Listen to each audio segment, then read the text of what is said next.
Emotions can be teachers for us to stay true to who we are, or who we want to be.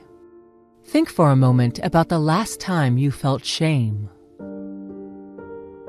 Where does that feeling come from? Did you think or believe that if you hid, your shame would disappear and no one would notice?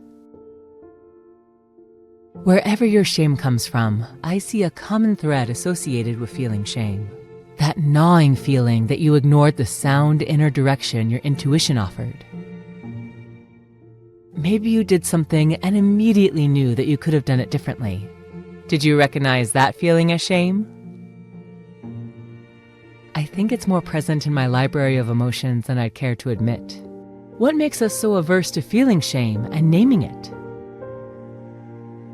I think as human beings we want to believe we are good, that we make good choices and we care about others. When our actions paint a different picture, shame comes marching in to make us aware that we're straying from what we know is right. Our subconscious parents and teachers step in to point out our flaw, and we want to run and hide. If we hide, then what we did somehow isn't as bad as it sounds. Oh, there are hundreds of different ways to keep from naming our shame. Shame is not a dirty word. I think it serves a purpose we overlook.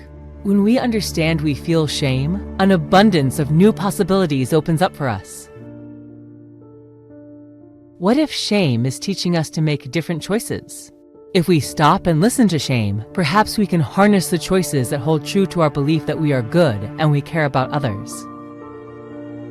It's like a guardrail keeping us on the path we want for ourselves. I wonder how many more meaningful connections we'd experience if we respected the boundaries shame naturally creates for us.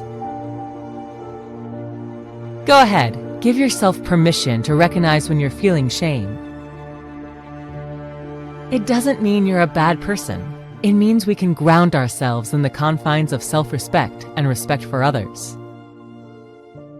There is a freedom in recognizing shame and adjusting our thoughts and actions to support who we want to be. Our feelings give us platforms to learn and change.